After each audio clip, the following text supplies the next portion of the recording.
boring old men, chat it up, coming to you from Bulkhead, Panama!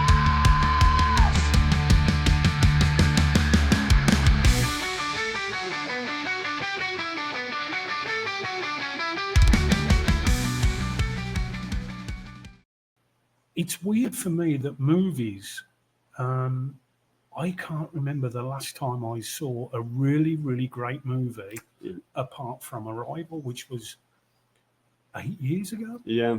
And you know, anything Something after that blows you away. Well, and even prior to that, there was very few movies. Dark Knight was exceptional. Yep. Christopher Nolan really moved. Was that the one with Heath Ledger? Yeah. Oh as my the Joker. God! Yeah, it was fantastic. And that was, you know, I love good Jesus. acting. I love Pacino in Devil's Advocate more so than The Godfather, even though I've never seen the Godfather movies. If Sue and Francie are listening, Yes. No, it would be salami against the head. Oh, right. Yeah. Well, I could do that. I just lie down and open my mouth, as long as it weren't cheese. But No, Italians don't do that. Yeah, so like Devil's Advocate, I can't remember when it was made, but I love that movie. 90s. In the 90s. Maybe even 2000s. So like when you look at sort of like, I'm guessing 2006 upwards, there really hasn't been anything great. Do you know what I mean? Yeah. And so I had time off in my 40s, and I had a couple months, like 2 to 3 months, and I never watched blockbuster movies.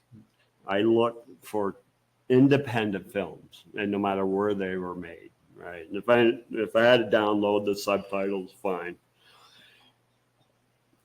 I'm just telling you, there is so many good movies across the globe that never gets exposed here. Yeah.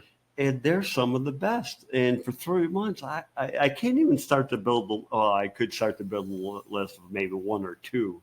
But after that, it was like every time we take the dog out for a walk, I'm telling him, holy shit, this movie's really good, you know? And then you have your blockbuster ones, right? And I wish I could remember one of the director's quotes.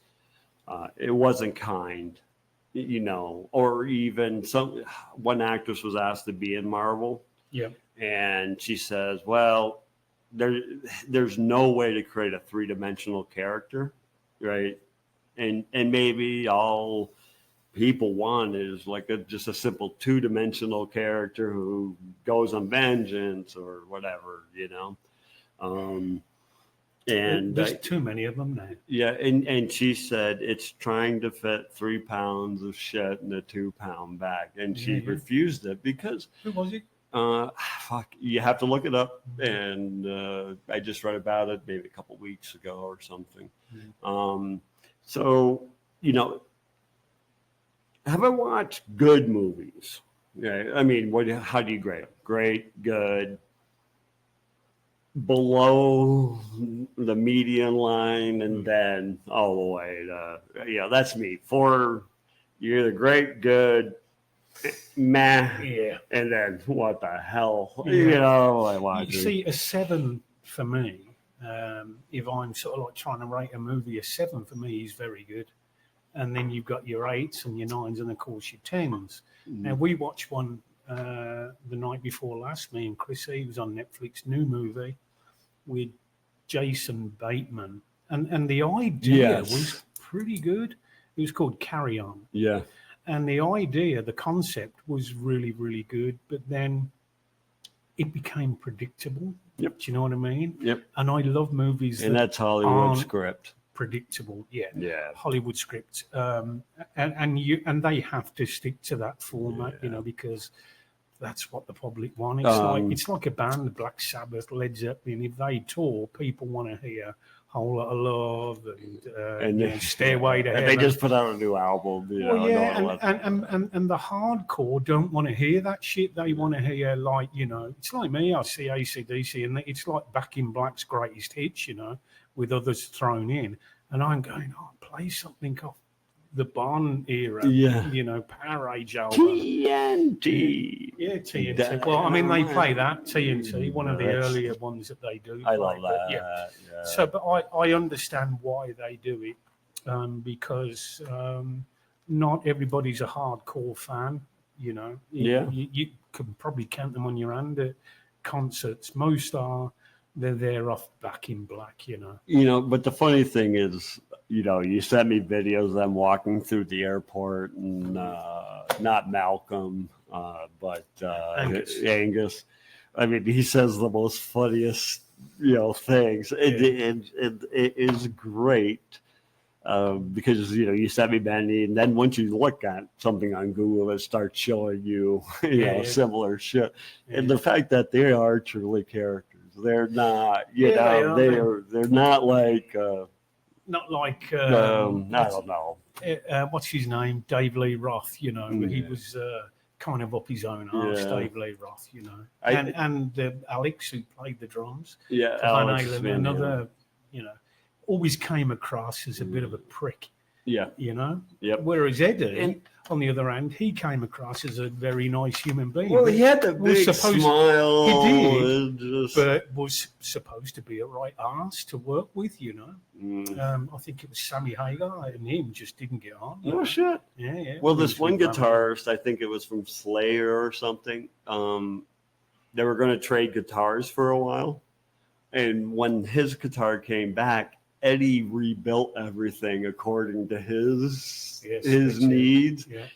and that just shows the fact how much he knows about the instrument itself. And of course, the guy still has it and was playing it and stuff. Yeah, you know, yeah. but He died, didn't he?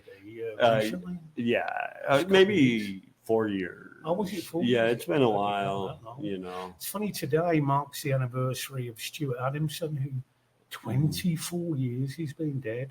The Big Country lead singer. Mm, 24 years now. Yeah. He was found in a hotel in Hawaii, hung himself.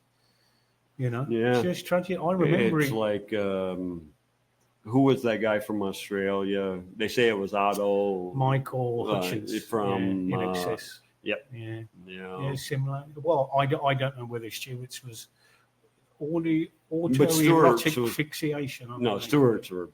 If Yeah, you he was if you different. hang yourself from a beam, there's nothing Yeah. erotic about He that. he was at the time. We'd heard that he was Big Country had finished by then, and he was doing solo stuff. You know. Country. So today, And that's the funny thing we're talking. rest easy, big man. Yeah, that's nice. Shout out. We were playing golf yesterday, and I had back surgery, and this is the first time playing golf in 5 months and stuff. And I don't know where I was going with it, so cut this out and blah blah blah. Oh, okay. Well, Yeah, someone brought up Jack Nicholson, and he has finally retired. okay. He's not going to act anymore. No, Jack Nicholas, the golfer.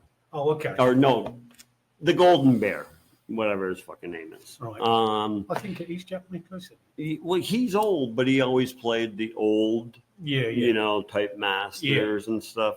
And he retired, had tears in his eyes that this is the end and shit. And I'm like, God, I remember him when he was so young and shit. And it's just now, you know, too boring old man. You know, it's sports, you know, art. It is. That music, they're all dyed novelists. Well, it's weird because, you know. you know, I'm a big football fan. British football, not that egg-shaped game that you Americans like to call football. But I watch. F you. I now see football managers, and I remember their fathers playing football. Oh, God. Do you know what I mean? Yeah. It's like I'm Barry of Bonds that and age. Bobby Bonds. Uh, Or Billy Bonds? Bobby Bonds and Barry Bonds. Who are they? Barry Bonds set records and shit, but he was doing performance enhancing drugs. Is that baseball? Yeah.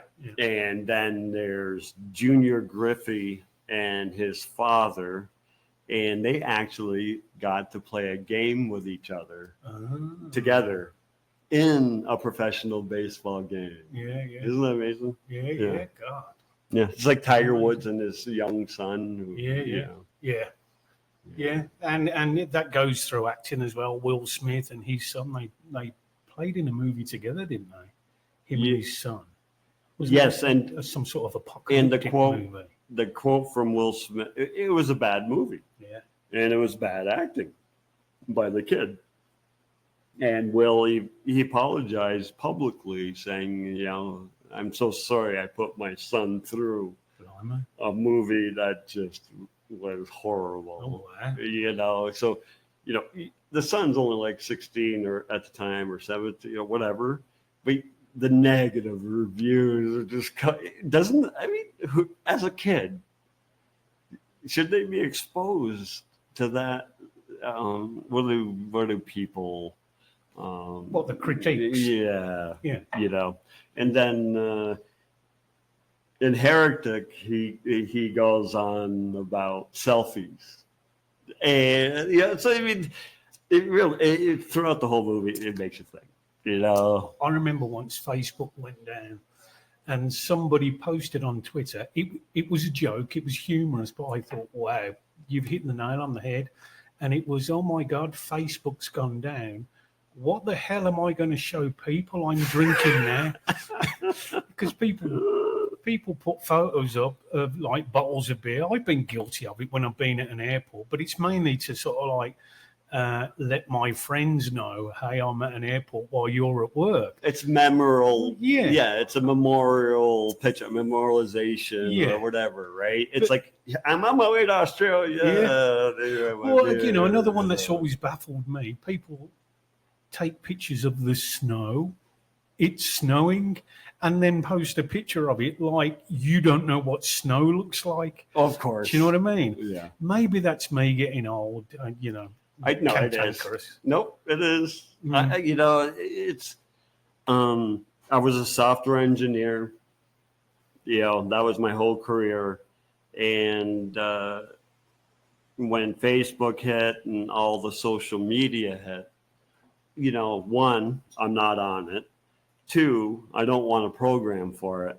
And, you know, I had a very hard time finding a job because everyone wants you to, your program does the thing, but it also, you know, interacts with all these other, you know, and you know, I don't have Facebook account, TikTok or anything. Well, TikTok, I recently joined, but just for the podcast. But still. It's good. I don't know whether I should say this because people might unsubscribe from Too Boring Old. No, don't take us too serious. I mean, we are old and we may not understand everything. I don't watch many videos on TikTok at all. I just edit our podcasts and I will put up little segments of them, you know, with the promise of show coming next week sort of thing. And we get some really, really good hits on there, you know.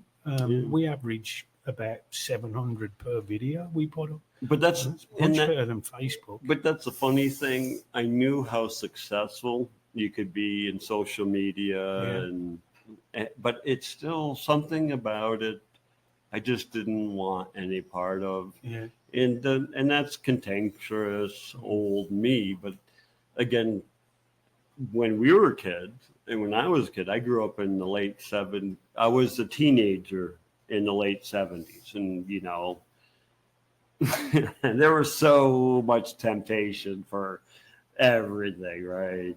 And and I took it, you know, and my parents couldn't understand. They'd even tell me, we just don't understand why you do this shit. And they might have had a point if I wasn't here today, but I'm old and here today. So obviously it didn't have that much of an impact. And it was the best time of my life. So I'm not anti-drugs by any sort of imagine.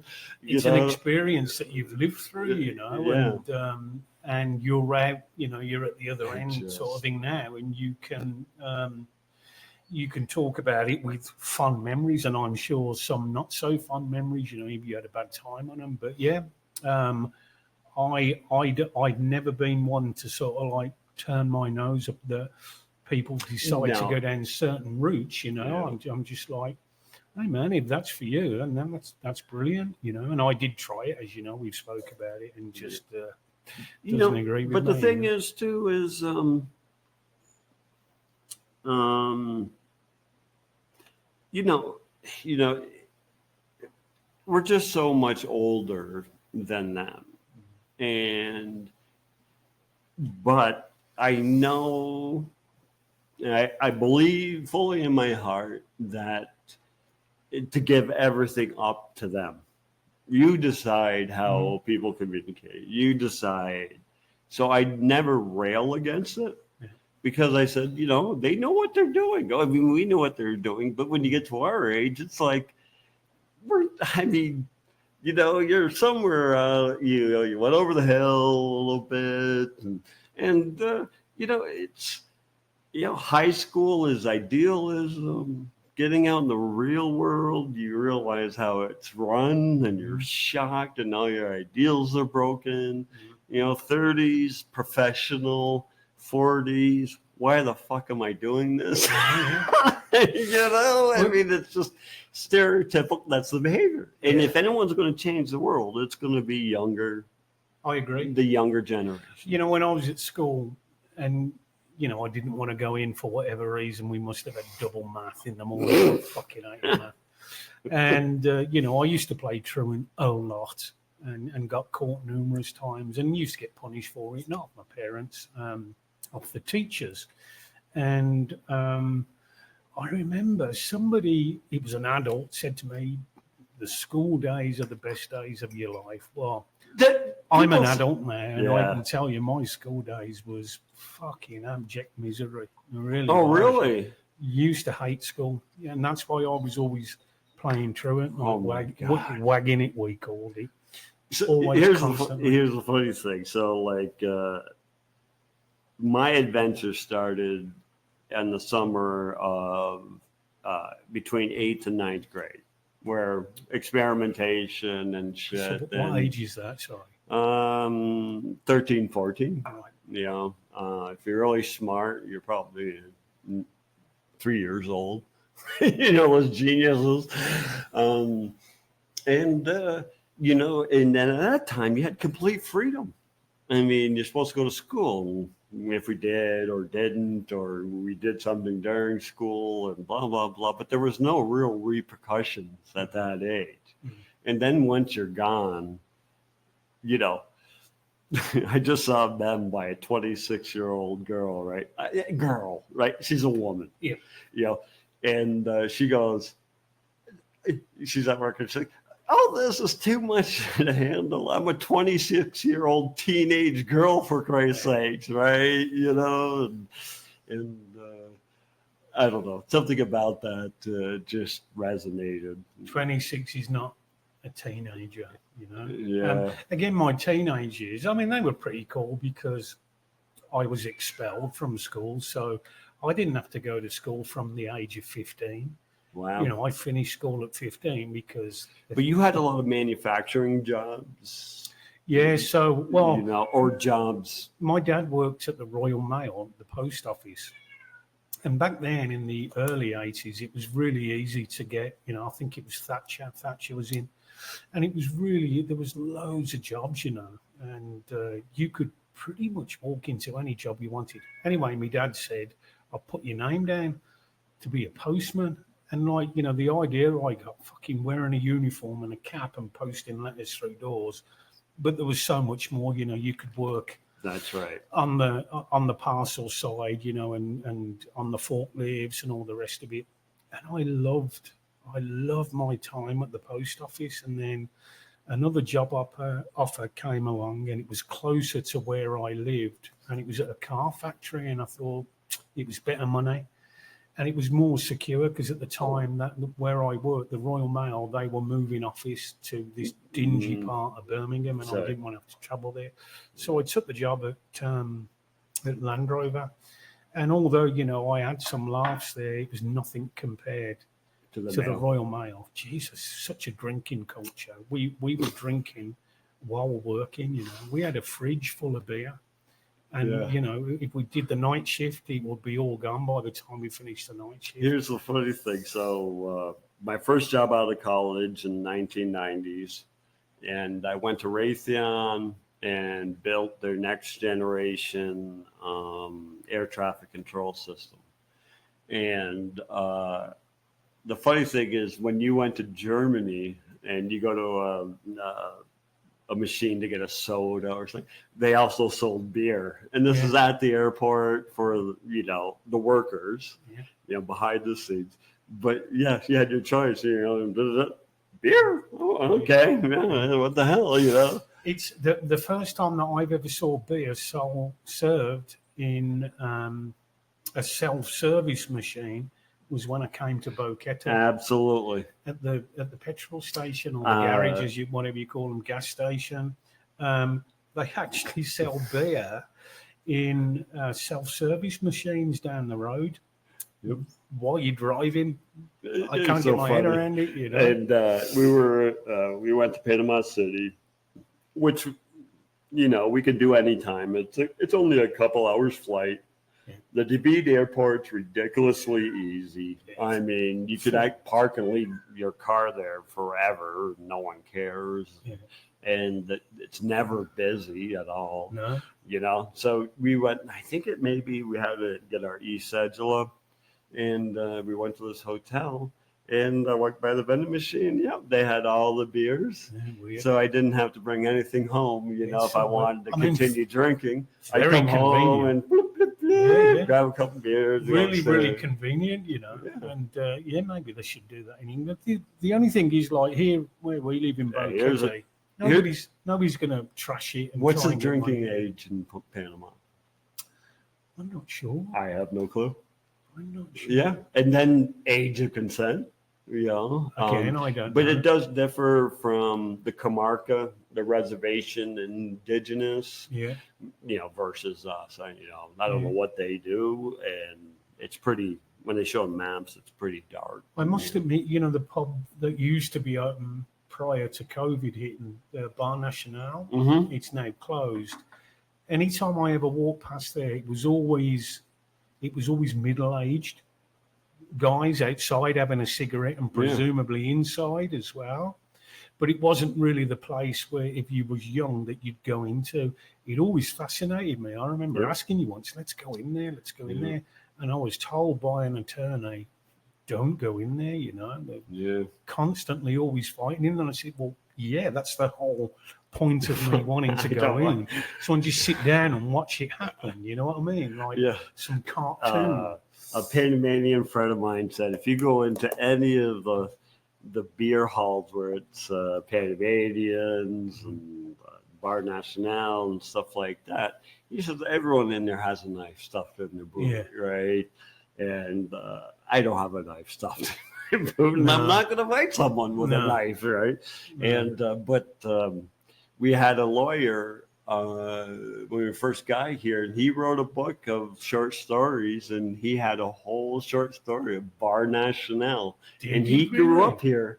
And it was about a seductress who pulled young boys from Bar Nacional, and he's talking, you know, and then he lived here in Bocas del Toro, so he has stories to tell from both places. Was he published? I don't know. He had a publisher, but I have no clue. Oh, wow. He gave us a rough draft to read over.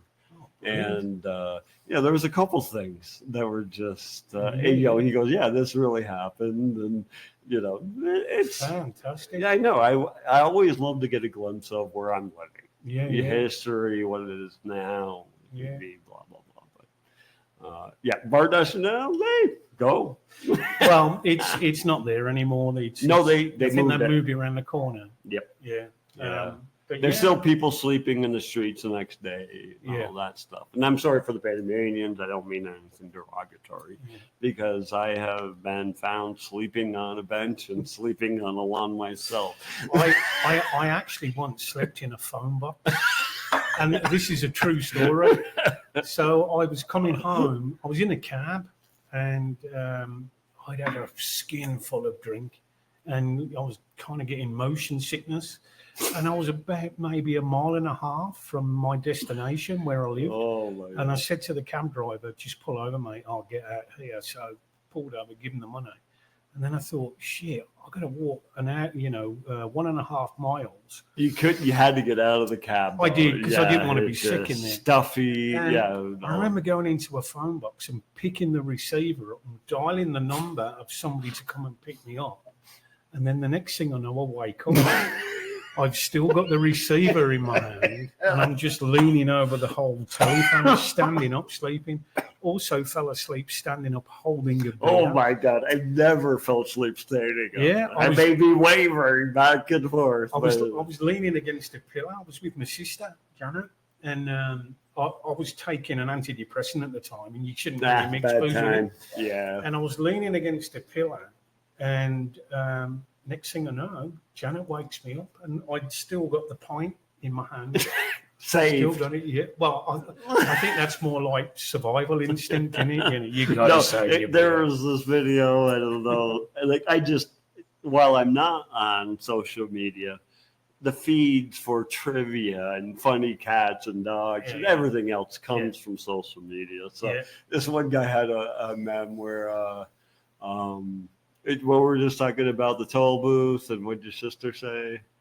The what? Sorry. Yeah, what were you just talking about? About me leaning yeah. against sleeping and sleeping with a beer in my hand, you mean? Yeah. Yeah. Oh, yeah. There has a video of a guy who accidentally, he's on his phone, has a beer, not really. He's walking and he's not paying attention, and the pool has a curve in it. Yeah. He falls in, and you could see him holding up his beer and phone, Yeah. and it's not over his head, of course, but he like that. But beer is so expensive.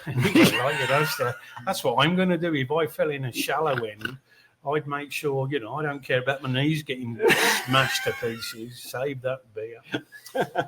Anyway, moving on to Jeff's number one. Do you want to throw in your list that didn't quite make it?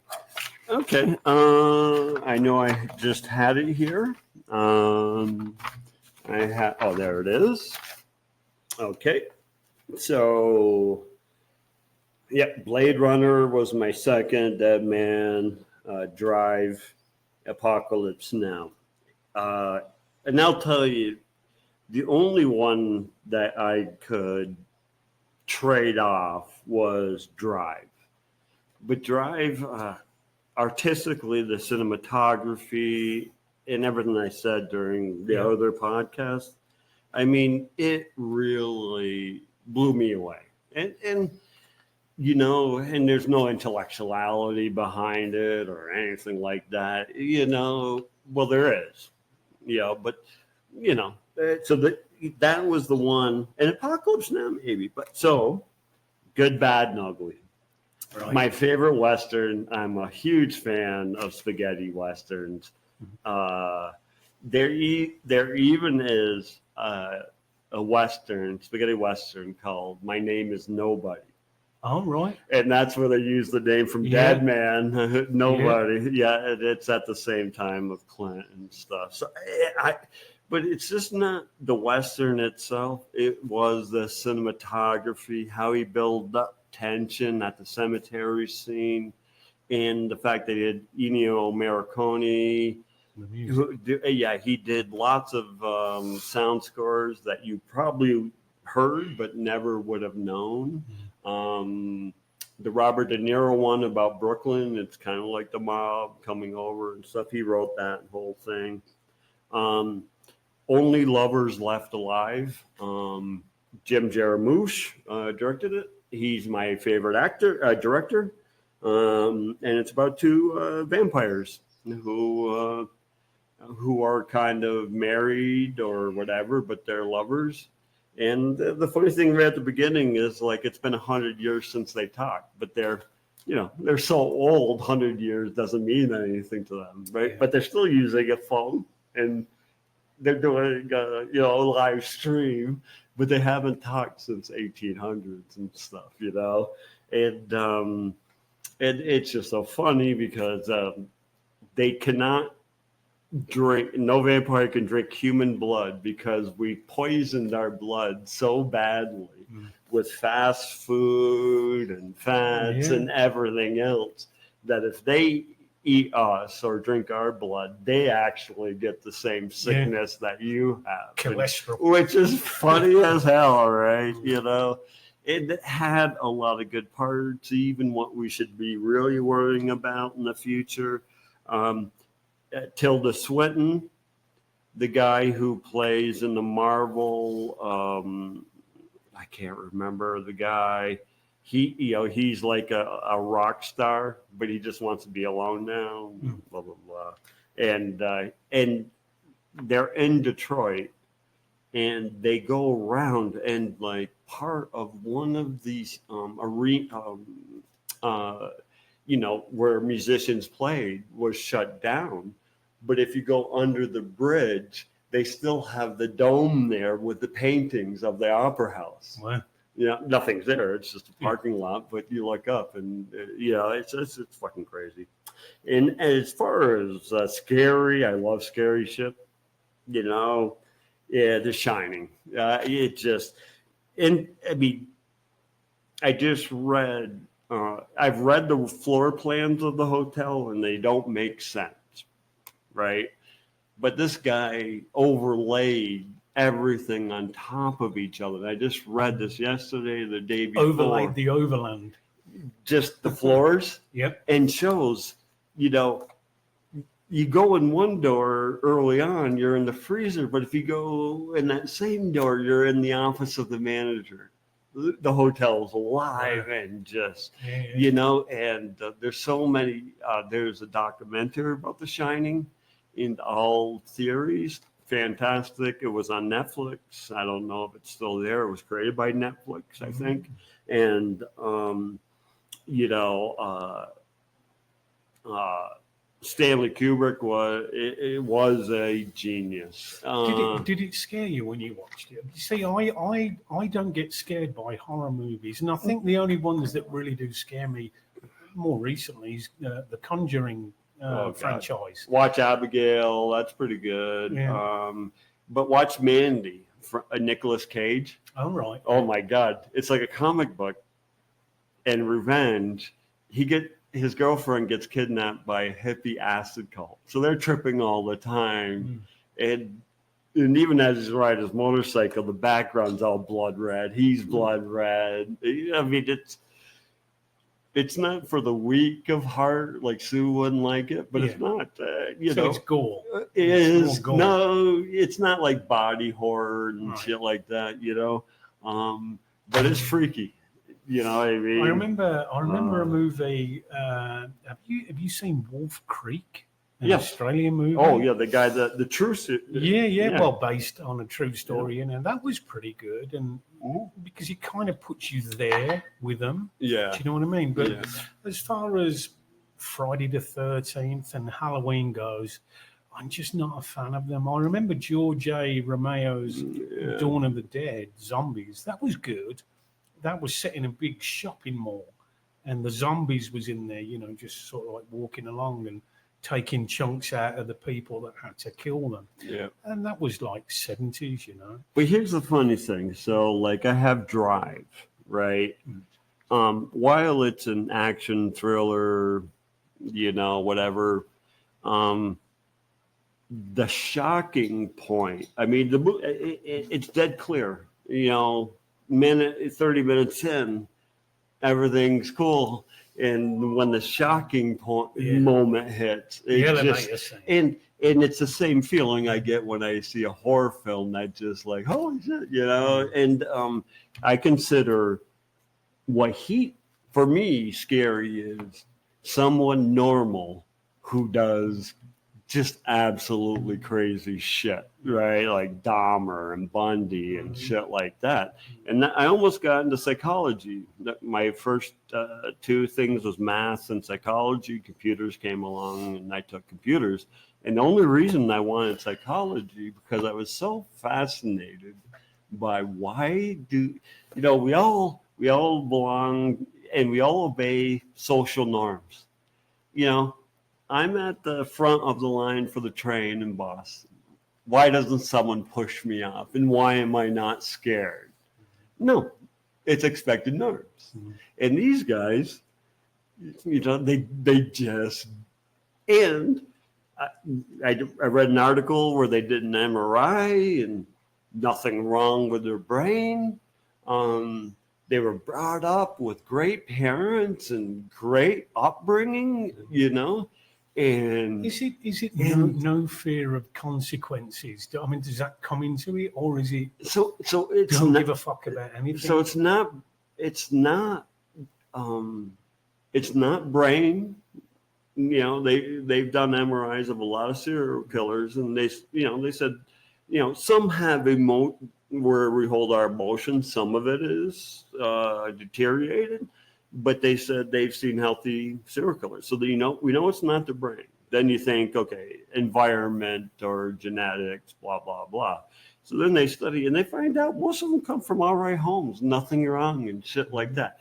Did some come from bad? Yeah, you know, but they're saying there's no proof, right? And so at this point, they said the only two signs that we know is that they torture pets when they're young and often urinate in their bed at a later age than they should, you know. But the one thing they had overcome, but again, they grew up in a healthy lifestyle, have a healthy brain, their behavior is great, they got great grades, and then they flip. No, they don't flip. They've been doing it the whole time. Oh, right. Yeah, and but they move from, say, animal cats it's or just dog not to human. And it's like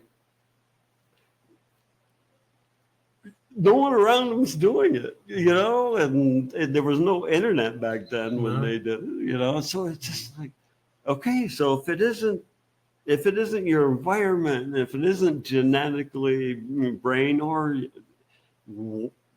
why, you know, and that is a question that I was very interested in at a young age, and but computer science, of course, had more money at the time. That was before. Did you jump into computer science after your 7th or 8th kill?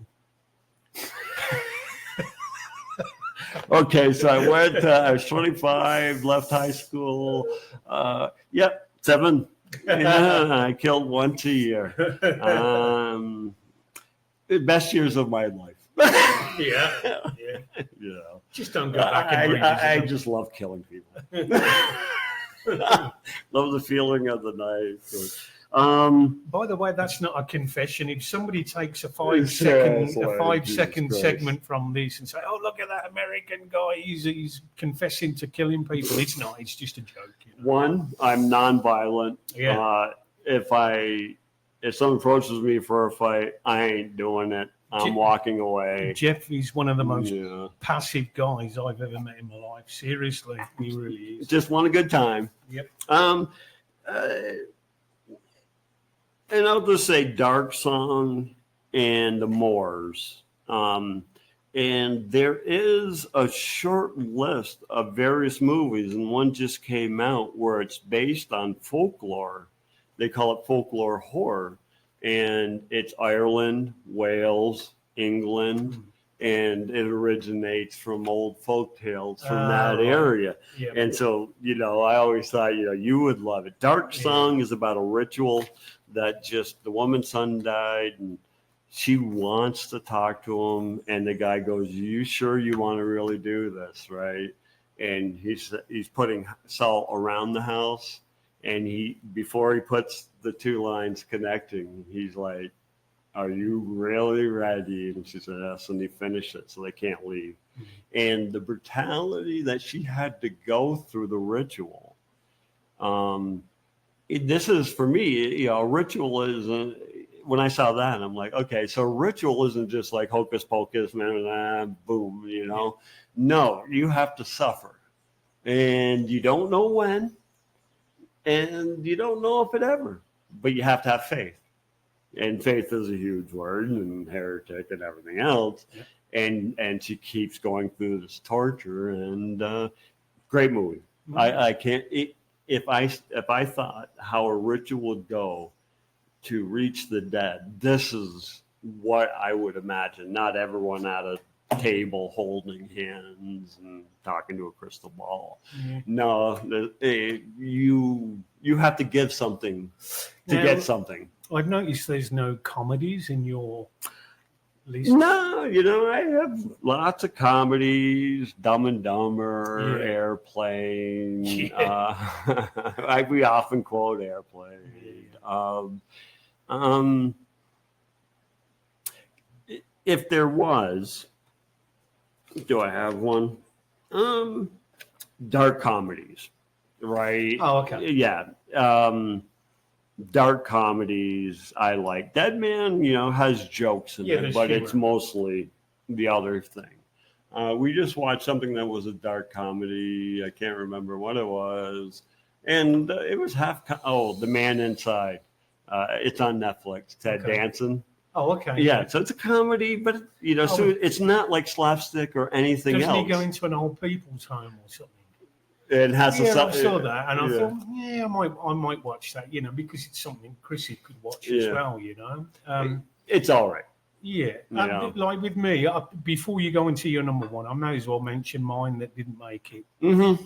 So, Devil's Advocate is one, and I mentioned Pacino earlier. His portrayal of the devil in that is just wonderful.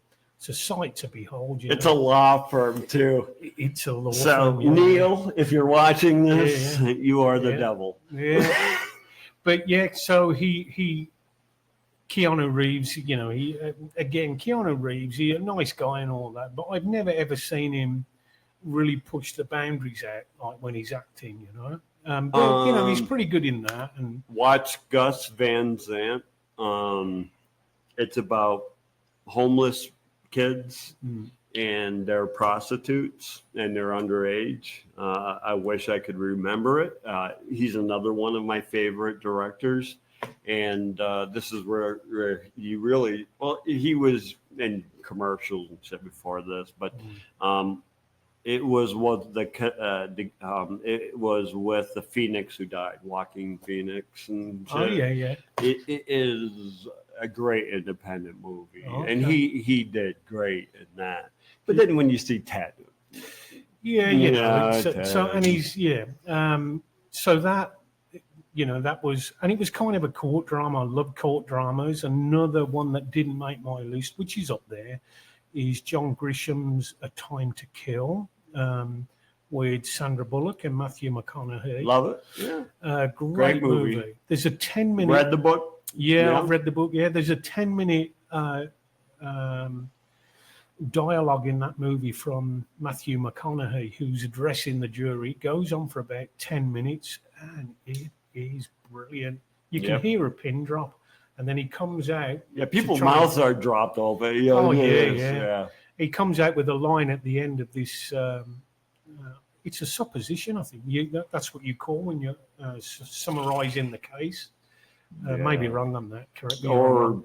Or your final Yeah. blah blah blah. Yeah. So, that is a great movie, and he's a great writer as well. John Grisham, got a load of his books down there.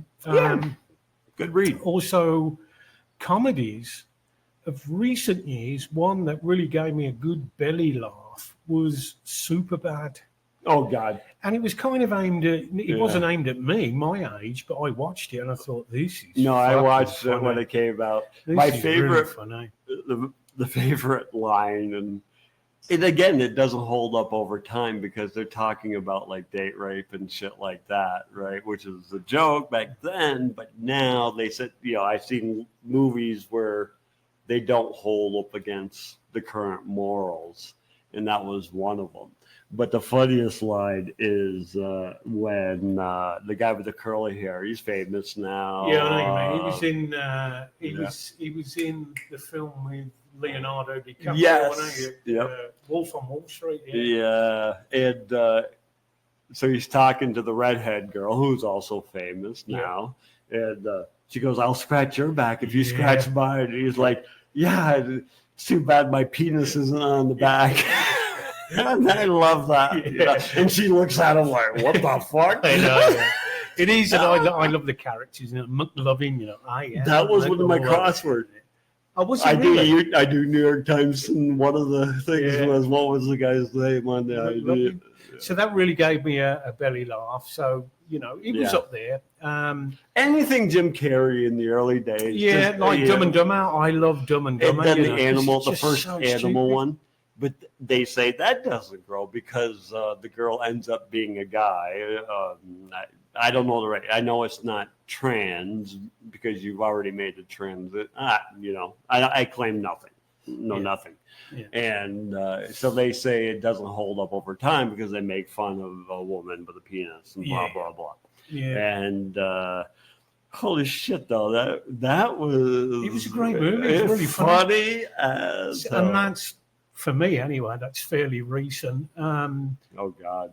I love, you know, we mentioned it earlier, like Airplane. That was great when it first came out. And that's a movie you got to watch more than once because there's so many little hidden Just- gems in there. Yeah. You just don't get it all when you Yeah. first watch it. You've got to watch it again and again and again, and you'll find new little gems. Yeah.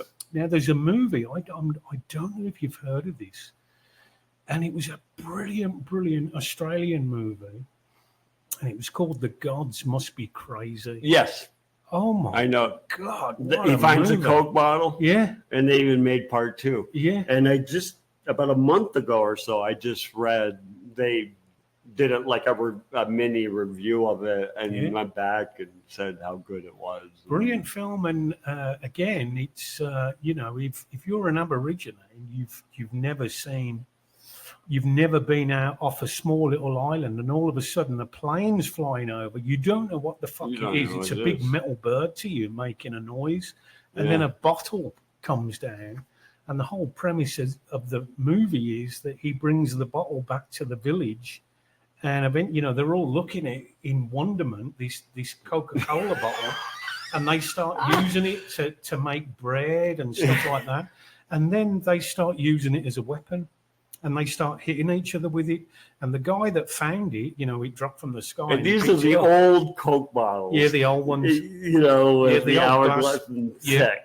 Yes. His job Love it. is to take it to the edge of the world and to throw it over the edge of the world. Because it caused so much strife. And Yeah, because shit. it caused so much trouble in the Curse. village, and it's a great little concept that is. So there he is. Yeah. He's got to walk through the outback that he's never done before. The never. I And he's- love that they yeah. call it. Oh, When you yeah. go out there, that's the never, man. I've been out there, man. Yeah. I went. I was in Darwin, the top end of the Northern Territories in Australia, and me and my friend, we went on a day trip in a minivan, and we went out into parts of the outback, and we picked snakes up. You know, they're there, and they got like baby crocodiles with elastic bands around their mouths, and you're allowed to hold them, and then snakes. I got this snake in my hand, this thin bootlace type of Oh, snake. okay. Yeah. And then a guy just comes up and puts this massive boa over my shoulders, and I'm like, get it the fuck Hold it off by me. its neck and start punching Get it. it off me. But yeah, if you break down out there, You're fucked. fucked. You're Yeah. So yeah, there's some of the movies that didn't make Yeah. it. Back to the Future trilogy, which I mentioned earlier, I can sit down and watch them because I love the whole time thing. One of the talking about time, Inception. I have never Yes. ever been able. 3 times I've watched that. Yeah, I've watched it multiple times. And I struggle with it. Yeah, Interstellar. I kind of got it the first Interstellar, time, and I just then twice I've watched watched it. it. Yeah, Yeah. that was it. Yeah. So they're kind of my movies that didn't make it. But let me tell you, the scariest movie I've ever seen, and this is not just me, but critics, Event Horizon. I know Event Horizon. That's a It- scary movie. Oh, so they travel to this black hole, and there's a ship there. Hmm. And what happens is they encounter pretty bad, hell. Hmm. It's symbolic of hell. And it slowly builds up to that. And that was fucking scary because one, it could be true. And, so for me, it's like, God, I hope that's not it. Yeah. The end, or whatever. See, scary for me is like ghosts. I remember a movie called The Changeling, not the Angelina Jolie movie. Nicole Kidman. No, it No? was George C. Scott and his wife Trish Van Dare. An old one, like the old Yeah, British it was scares. it was very 80s, and it was a great movie. And it's one of them movies that sends shivers down your spine when you're watching it. And I watched it alone. My parents had gone out, and I thought, "Wow, what's this?" Put the video on, and I shit myself. It's really, Well, it's much scary easier movie. when you're a kid. Yeah. you know, Well, I was maybe 17, 18 when I watched it, but fantastic story, which I won't go into now, and maybe another time. But let's crack on with your All right. number one. Number one, uno, primero, or Cool Hand Luke, Brilliant. 1967. So Wow. way past. I was born in '66. Stuart Rosenberg was the director. Paul Newman, George Kennedy, and you'll see various other people that you will know through the movie. And when Bob posed the question for this podcast, what movies would you take to a desert island? And that changes a little bit.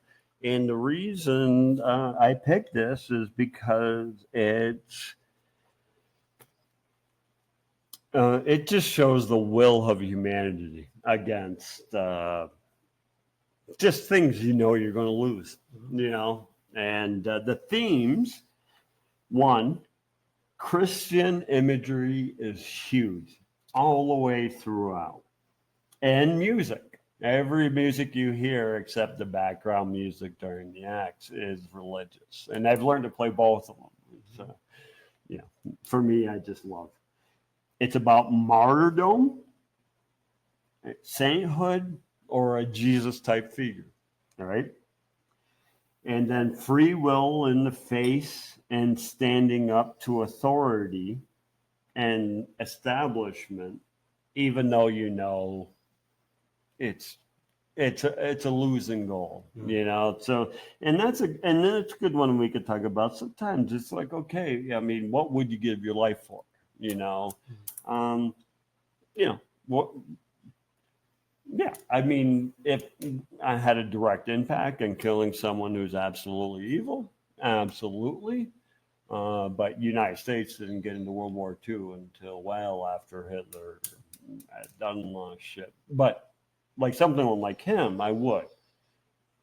The rest, I can't say I would. And I think I would skip town.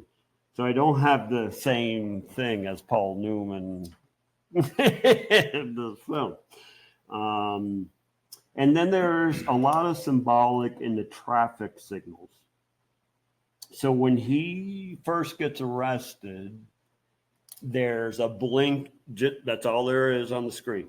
A blinking sign. Violation. That's all it is.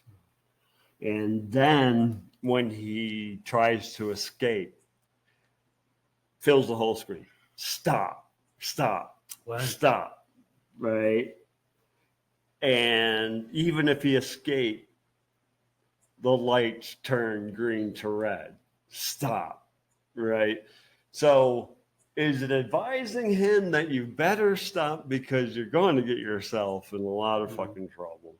Or is it the authority, say, watching over your shoulder? What do you think it is?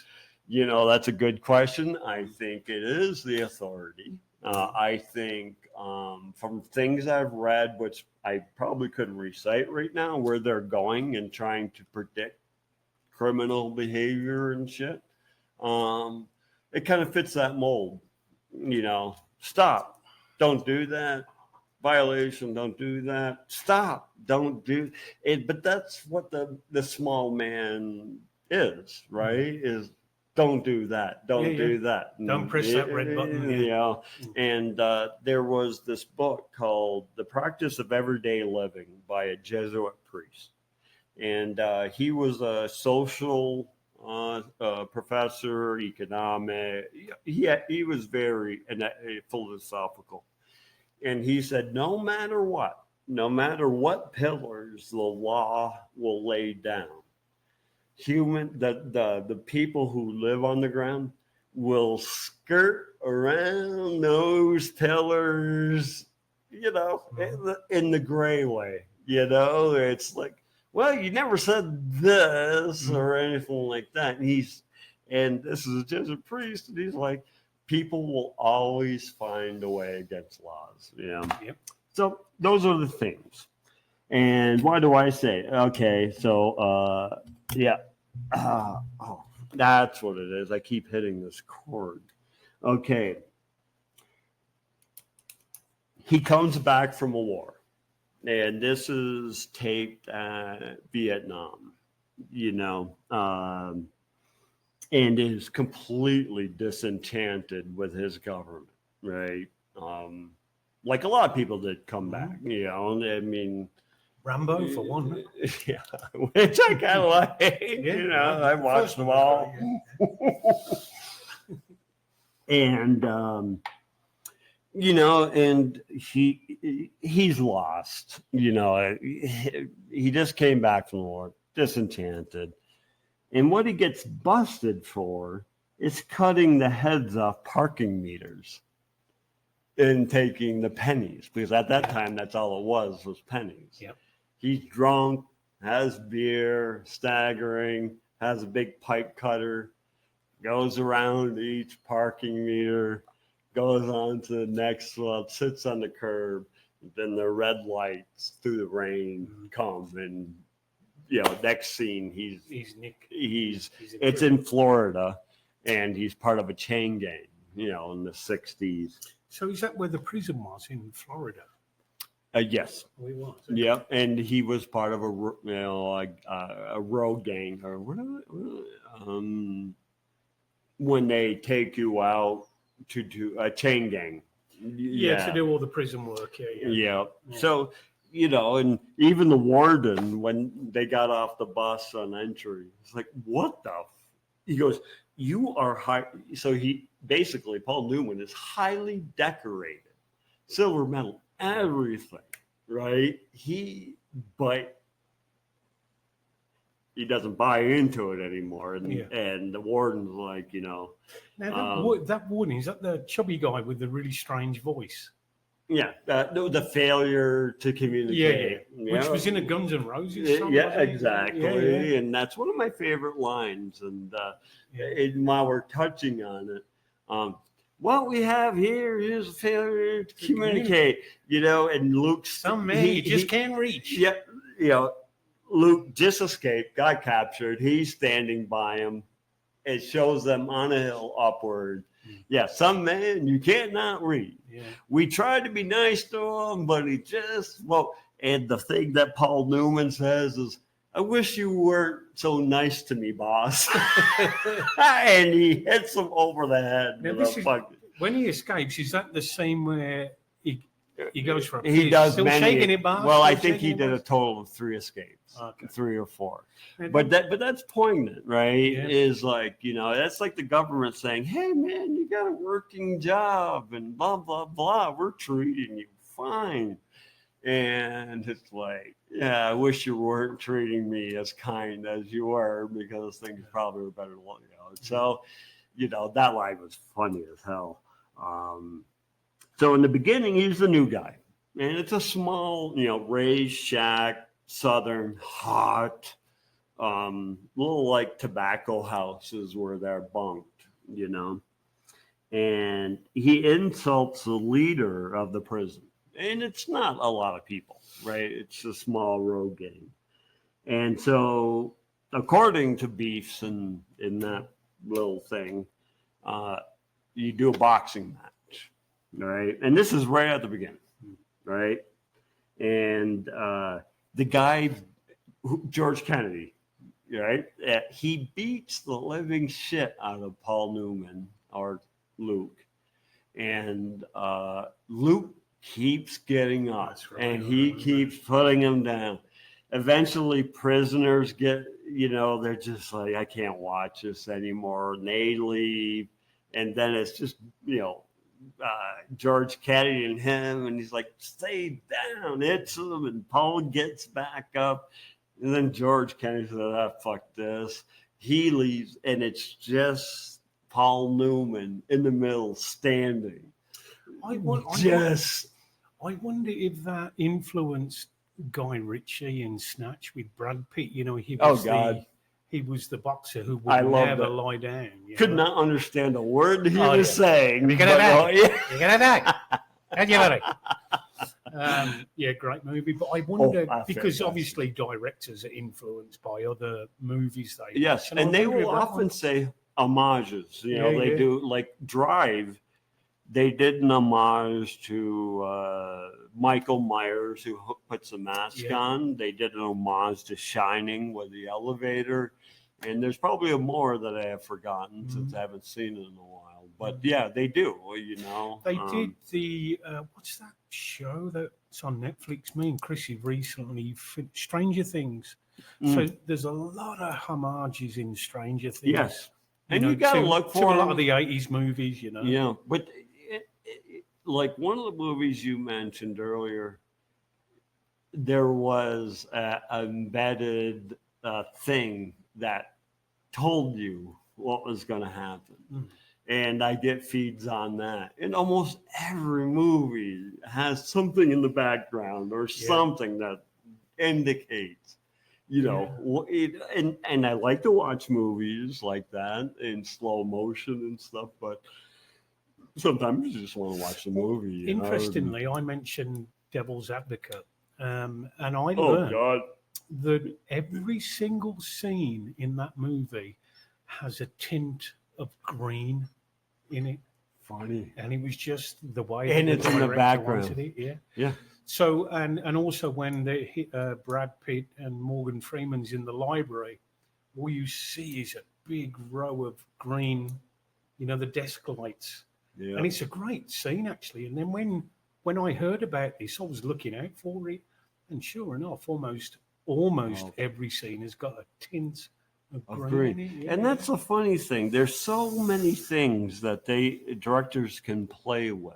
And again, if you get the pleasure of, like you said, I haven't seen a good movie in 8 months or whatever, but if a director gets it right, yeah. and again, that's where Drive, I actually put Drive up, was just because, my God, he captured it perfectly and then built it up, and Hell Breaks Loose and shit, but did all these homages and crap. And yeah, I got to give it to the guy, And again, there was another movie I loved of his and crap like that. So he goes through the boxing match and he refuses to go down, even though he's beaten to a pulp.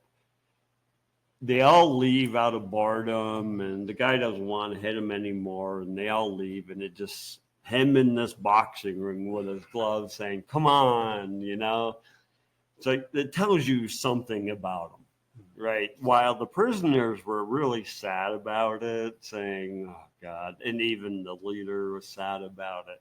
It just foretells what's about to happen, right? Then they play cards, right? So he's got their respect, right? I mean, he never gave up, kept on fighting, even though he was going to lose. He was not going to go down without a fight, right? Courage. And that gave them the beginning of respect for Luke, saying, okay, this guy's not a rich who's never been hit in the face guy. This guy is someone like us, right? So they play cards, and Luke bluffs and wins the pot, even against the leader, right?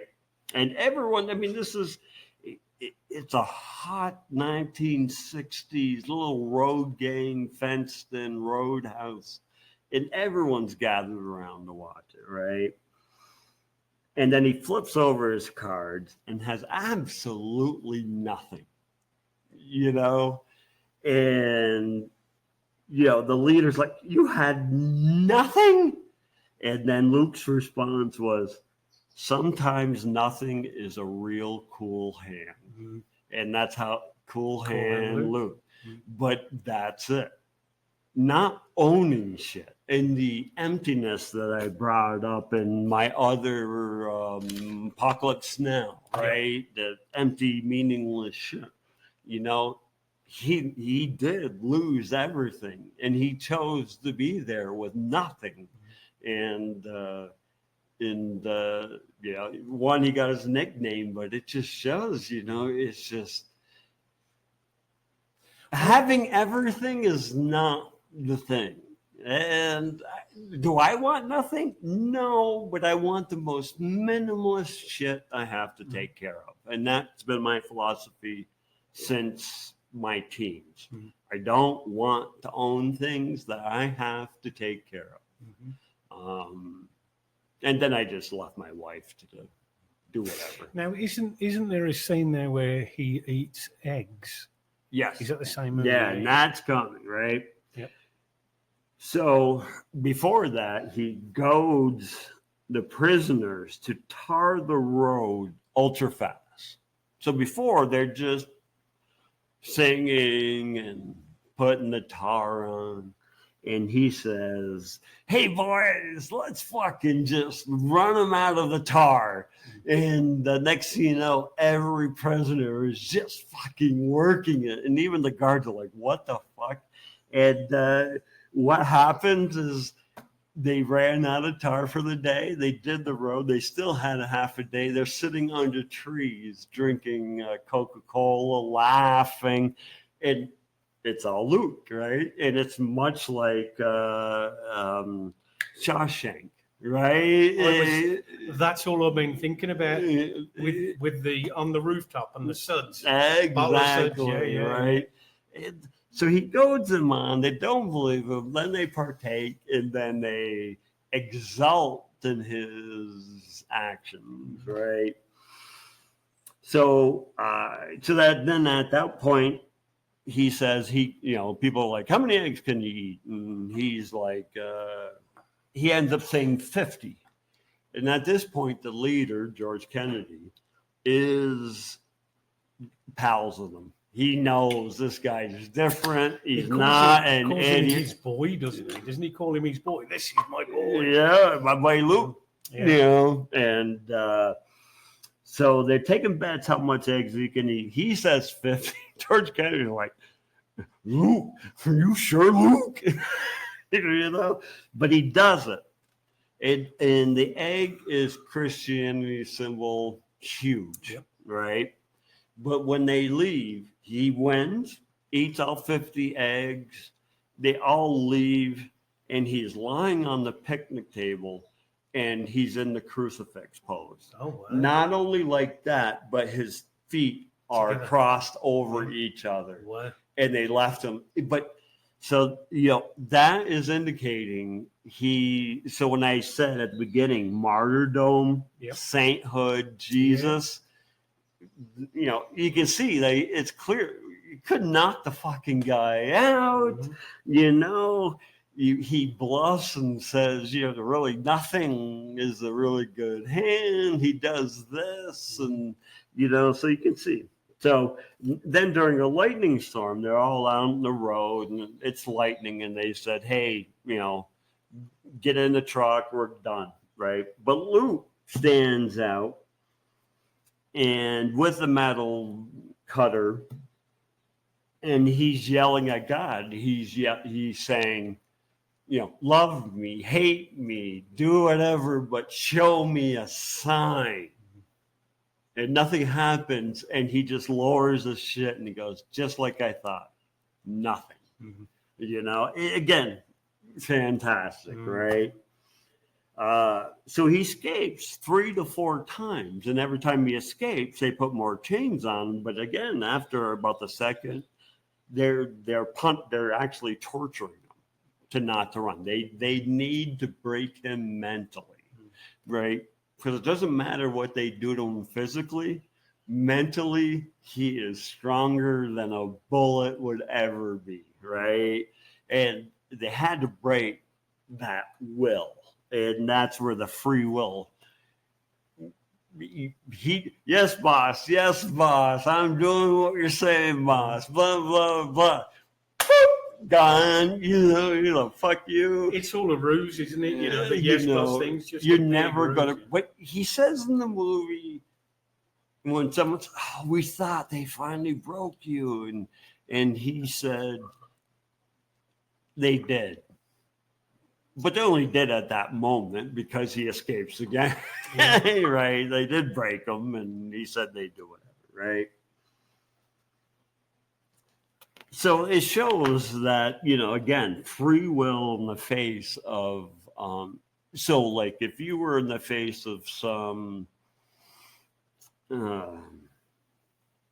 know, I'm trying to think politically, but if you're facing a bad situation, and have the will, and Zen and the Art of Motorcycle Management book, in the first few pages it says, if you're going to get through this life, you have to have gumption. And gumption to the young kids but it is, you keep going. You don't give up until you are. Never say die. Exactly. Yeah. And then he goes into, and it has nothing to do with Zen. It's more about Western philosophy, and it's a heavy think as well, but he captures it. So eventually, through all these, you know, they've been sitting in this thing for God knows how long, 5 years, 6 years, blah, blah, blah. And there's no one like Luke, right? And it gives them hope, gives them faith, whatever the fuck it is, right? Hope. And the prisoners start to idolize them and to fall on as followers. In one of his last escapes, he sent a picture of him with 2 prostitutes in like an old black and white film, sent to the guys to show them, hey, I'm out and living a life. And it was all a lie.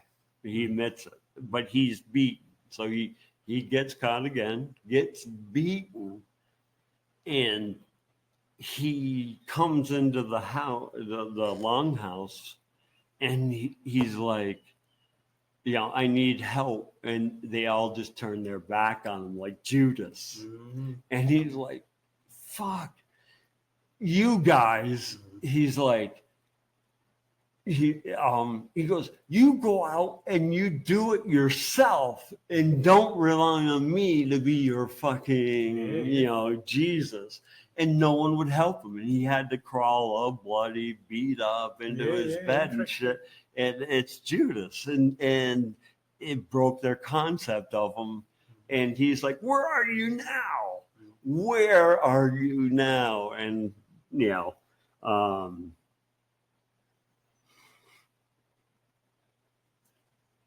so his last escape, he's killed.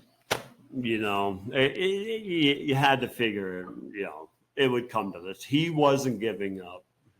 And there was a criminal, I can quote, can't remember his name. He says, you can outthink the police, but you can't outrun them. Right? Yeah. Because it's you against a massive numbers of force. You won't beat the system. You will not beat the system, and you see that playing off now. And he says, you know, it's not that you can't outsmart them. Mm. They could have a bunch of dumb soldiers out, and they're eventually going to find you because they blocked you from every single moment. Mhm. Faux pas on the Cerveza.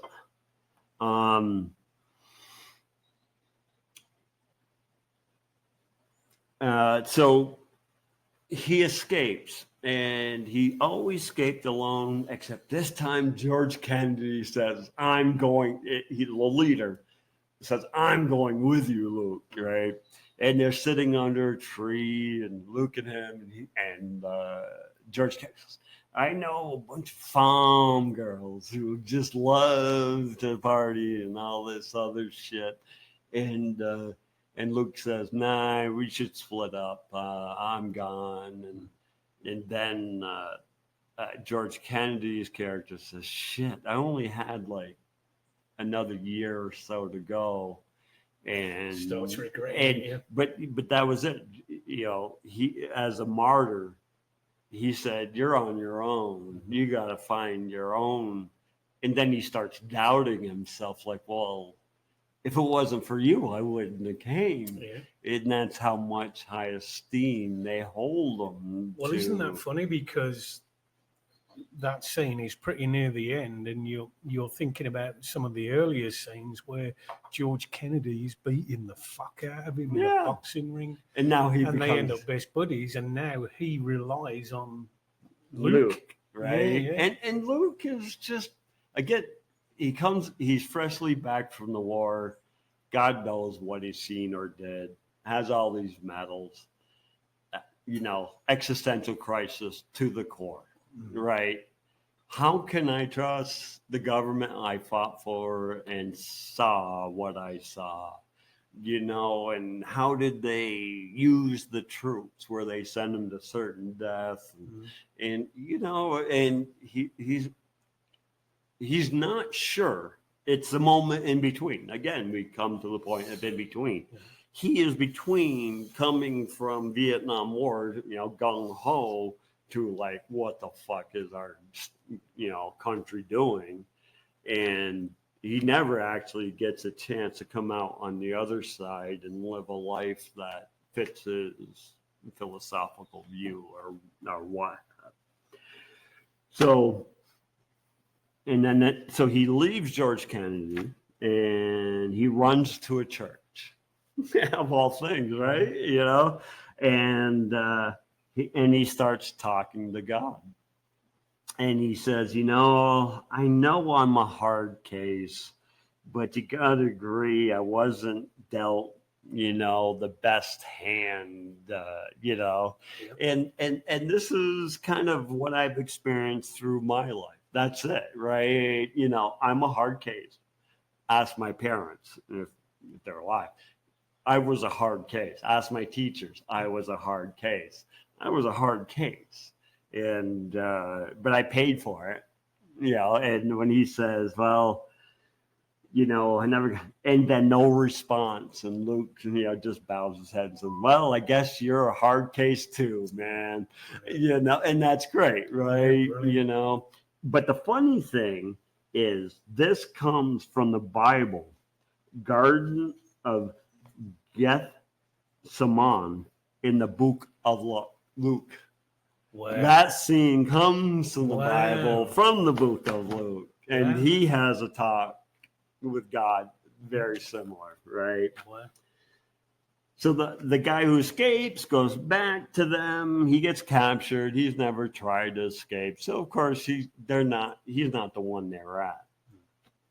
But he tries to get Luke to come out, and he's playing the role of Judas at that point, right? Come back. Yeah. Nothing to the bad's man. Gonna happen. Nothing bad's gonna happen. And Luke's like that, fuck that. So they shoot him. And the thing George Kennedy does right at the first is the guy with no eyes. So he's the rifleman that protects the chain gang. Sunglasses. And he hits him. The dark glasses fall out and crack. And by killing Luke, he disrupted the guy. Everyone feared him. He's the man with no eyes, and not anymore. George Kennedy could have beat the shit out of him unless the other guards intervened, right? And then at the last scene, he's dead, and all the prisoners are on the chain gang, tarring or cutting the grass near the road. They're all whistling. And George Kennedy, who went with them, has like double or triple chains. He's smiling and whistling. Everyone's smiling. Just at the memory, yeah. Jesus saves. Luke saved them. Right, and that's where you go back to the thing of martyrdom or sainthood or a Jesus figure.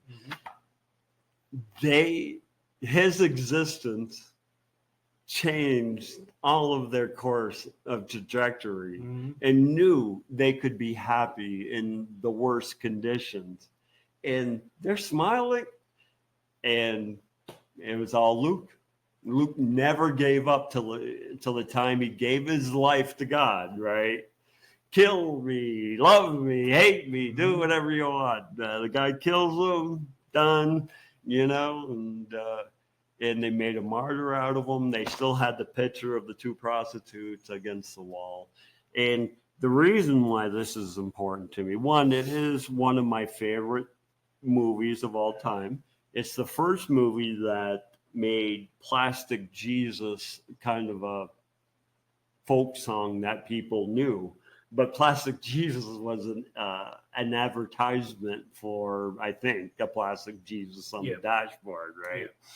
So they play that. He plays it when his mother dies. And then from there on, the Flaming Lips do a version. Everyone's doing a version of Plastic Jesus and shit like that. And, so if I'm on an island, this is the motivation I would need. Yeah. Right to the death. Don't fuck. You got to keep on keeping on. It's like what I say. It's really weird because what you have pretty much described there is my number one movie, but it's not Cole and Luke. Yeah. And my number one movie, and we'll go into it because we're running out of time, is Shawshank Redemption. Exactly. With the main character, Andy Dufresne.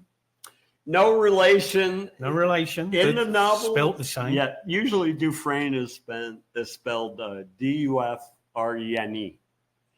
So really? A lot of the French spell it like that, or people who came over. In the novel, it is Dufresne. Yep. And so a lot of people would always tell me, like, reading the novel, which it's a novella I read after the movie. If I would have read the novel before the movie, I would have thought that his name was Andy Dufresne. Yeah. I didn't know there was, Anyway, 1994, Frank Darabont, who also did The Green Mile. Oh, I love... Yeah, Green Mile is Well, great. one, I love both these movies, and I've read both. Yeah. Yeah, coincidentally, so Stephen King for The Green Mile, he did the old-time version of releasing a novel where he delivers something every week, but it's not the end. In 6 weeks, you get the ending. And it mimics segments. And I love that because every week I went to the supermarket and I'm like, yes. Talk about the pressure that you're under, though. I mean, we're almost going in, okay, so I'm going to run through. Yeah, 1994, Frank Darabont, Stephen King novella. But you shouldn't rush yourself.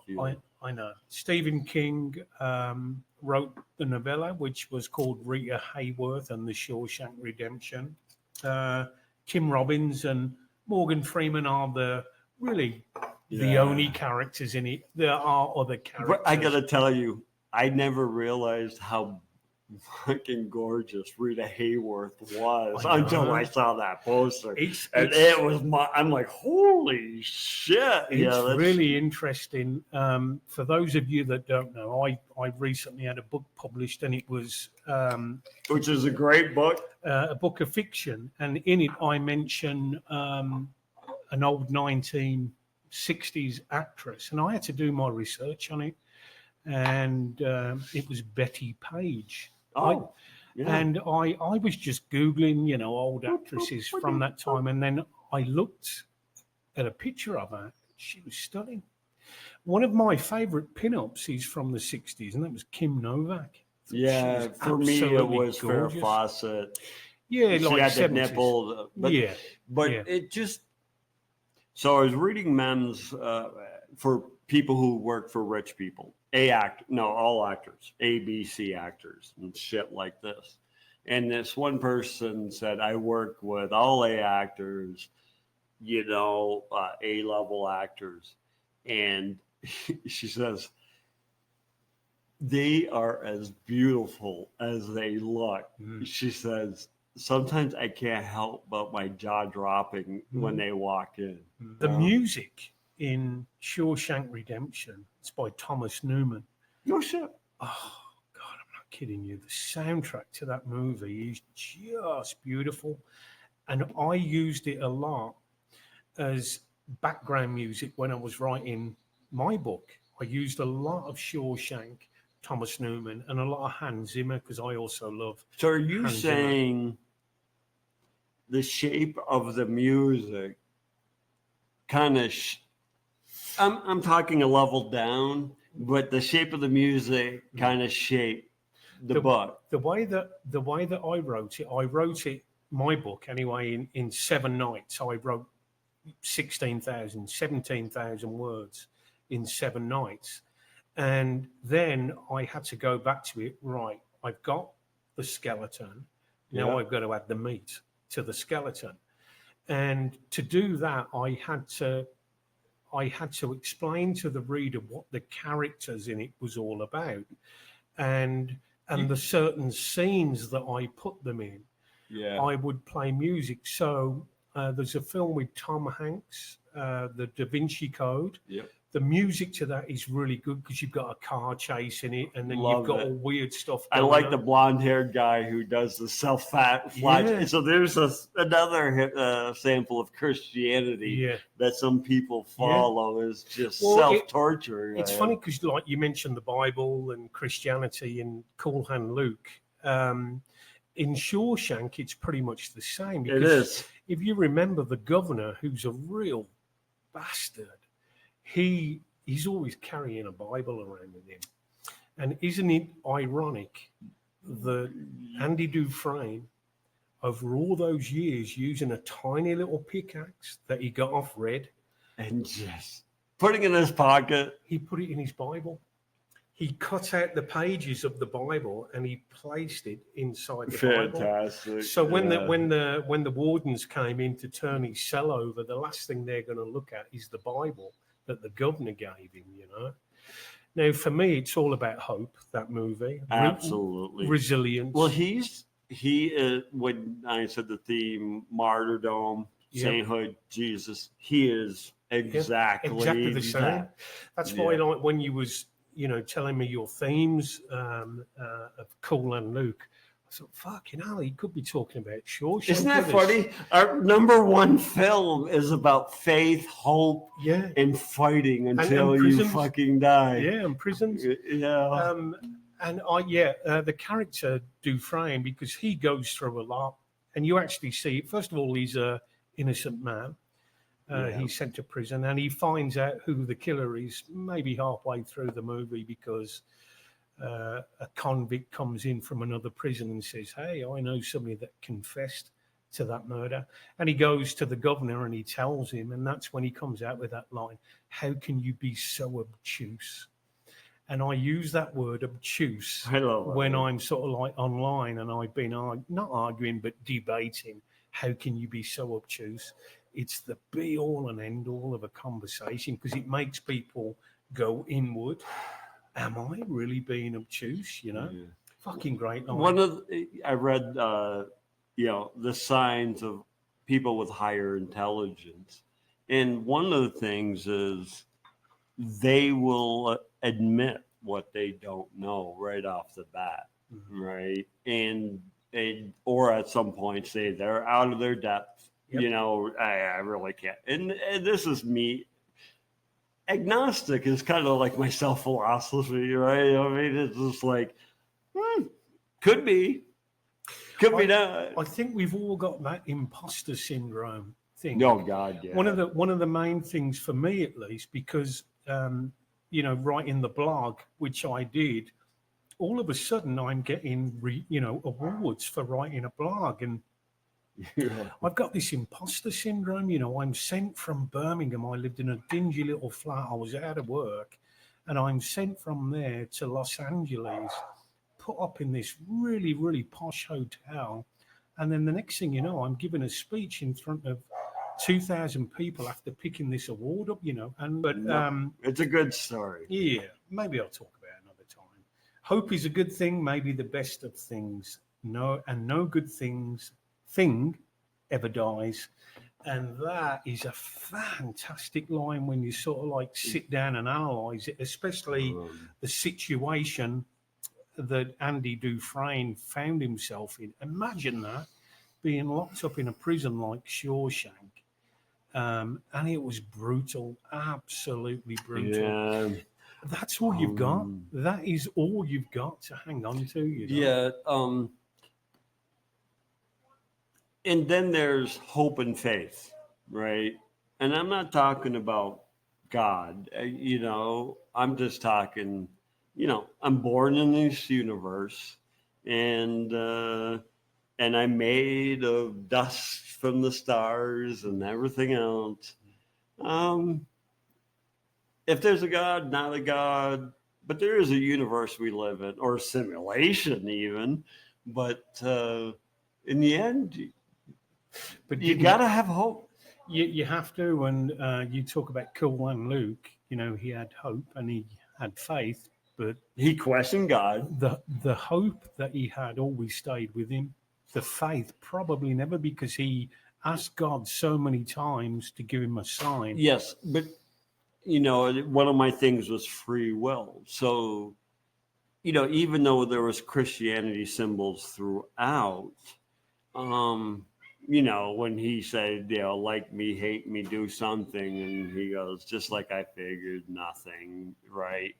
But, is it hope? No. Luke knows escaping, they're going to kill him. And everyone knows this is the final time, right? He did it so many times. This is it, right?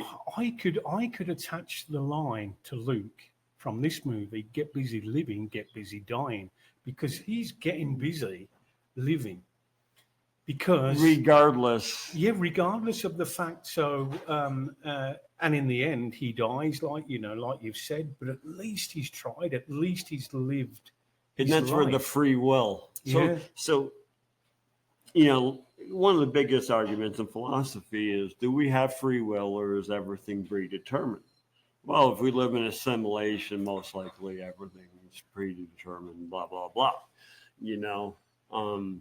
But someone who just doesn't have faith in, is a God there or not, or something like that, I just take the stance like, I have no fucking clue what the hell's happening.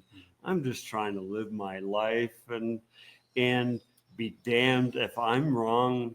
I hope I have the willpower that he had, where against all odds, he just never, and it wasn't hope. He knew he was going to get killed. He was not. Yeah, and it's pretty much ties in with Andy Dufresne, because he's raped in prison and all the rest of it. Yeah. But he's very well educated. I think he's in accounts or something. Accountant, I believe. Accountant. And he finds a way to side with the screws in there, and which is the scene that we talked about on the roof, where that horrible bastard, that Screw, who gets his comeuppance in the end, by the way, He has him over the edge of the roof, Oh. that they're tarmacking.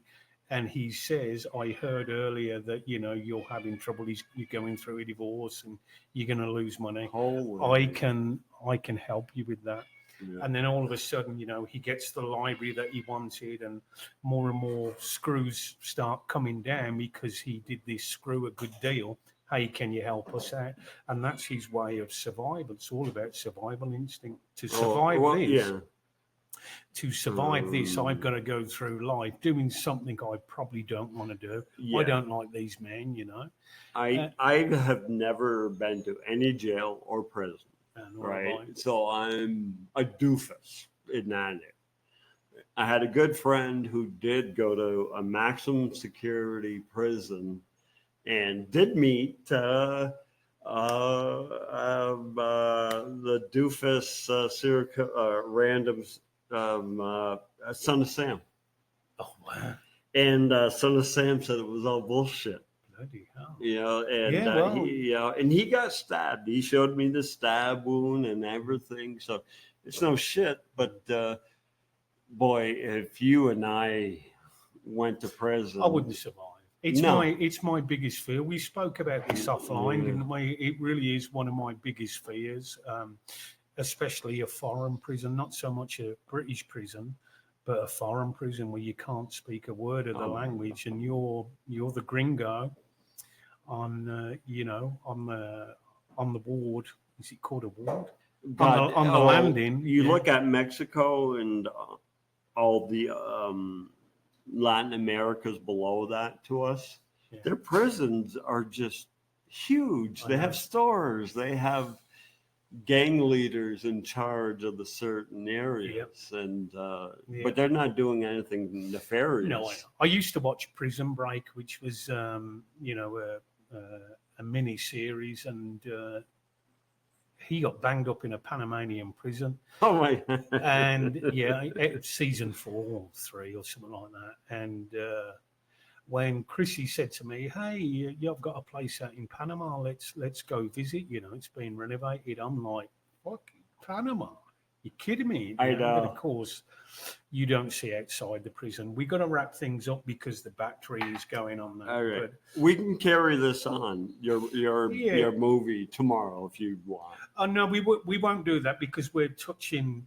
It's going to be a 4-hour show the way we're going. Yeah. But no, I mean, I think Yeah, Shawshank for me, and again, man. like Arrival, I've got the Shawshank But tattoo there as well. you didn't mention like when the guy Red got out and Red actually, and then he sees on the beam that old man was here Brooks. and hung himself. Yeah, Brooks. So Brooks. I mean, we can sort of like wrapping it up. Brooks was an old fella in there and had been incarcerated for so many years. Really nice guy too. Became institutionalized, and when his parole was up, and he got the stamp, you can leave.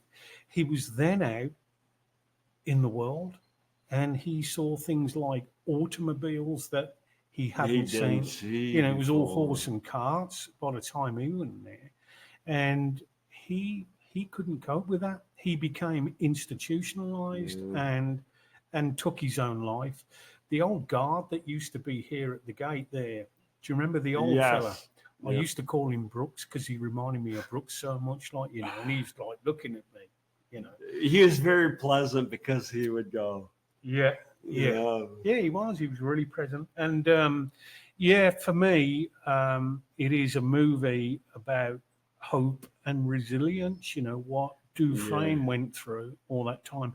And Red, the character played by Morgan Freeman, he narrates the movie. But isn't that funny? So Red at the beginning is the guy who can get anything for you, and he's over you regardless. Yep. And at the end, he's under Andy Dufresne, just like Cool Handler. Mm-hmm. Now, isn't this fun?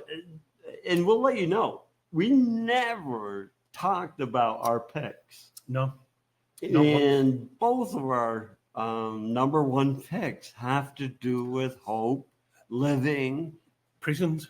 Keep on keeping on. But we'll elaborate. I don't want to upset too many U.S. people, But I saw a list of number one things every country is, and we were number one in prisons, America.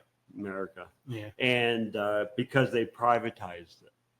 Yeah, it's a money machine. Once you prisons in privatize America. it, what do Yeah. you have? You have a quarter profit and loss Yeah. statement, right? Mm. So what do you want? Well, we want more prisons.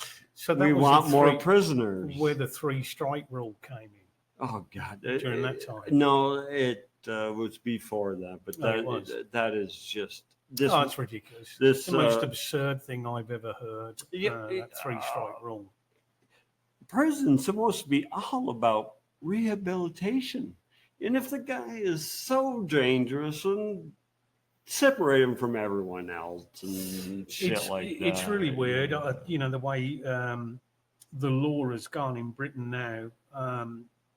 They've locked people up for social media posts Yeah. in Britain. Over this. There was a mass. Well, I wouldn't say a mass killing. 2 young girls were killed and many were injured in a place called Southport in England. And a lot of the British people took to the streets, and it ended up with the police sort of like fighting back, and the British people didn't like it, so they fought back. And then the next thing you know, it came out that this guy that killed these 2 young girls was a Muslim. But that rumor was false, or so we were led to believe. He actually was a Muslim. It doesn't matter. Well, yes, because I don't- a lot of these people that was banged up in prison were making posts about, we need better restrictions Oh. in this country. So they're extremists. No, No, because I've read Muslim people, and they said these people who do this sort of shit. yeah, is yeah. He not. was I thought you meant the white people Mm, writing about him. yeah. Yeah, he was an extremist. He's actually in prison now on remand, until his case is going to be heard. And his case, funnily enough, is going to be heard on the day Donald Trump gets inaugurated. So talk about let's try and push this through quietly so there's no more riots. You know what I mean? Yeah. I'm a cynic. I always be a cynic when it comes to governments and stuff like that. And in particularly with the drones. We will definitely talk about the drones in another show. We really do have to go now because the battery on that is, I don't know how long we've been recording for, but Who the fuck knows? Who the fuck cares? it's been a pleasure. And Yes. you're going to hear a song at the end of this, which is the longest song that I wrote the lyrics, but AI put the music to it. Jeff's not heard it yet, so it's going to be a surprise for him as well. So until next time, listen, Merry Christmas. We might not see you before Christmas. And, Feliz Navidad. Feliz Navidad. And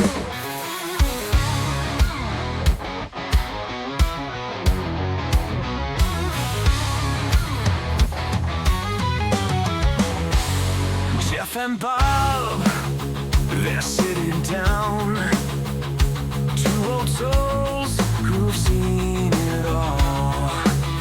In Panama, they sip and talk. From the States and UK, they stand tall. 2 boring old men, yeah. 1 American, 1 a Brit. 2 boring old men, oh yeah. Sipping on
their mind, from UFOs to spirits of all kinds. 2.0 men rocking the show. One's from the US, the other's from the UK. Yo, yo, yo. 2.0 men spinning the globe. Let's dive in deep and let the stories flow. It's Outbreak.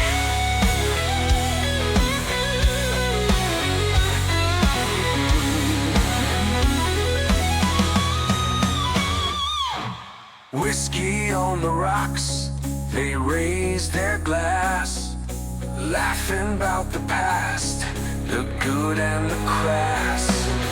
Jeffrey's got 2 birthdays,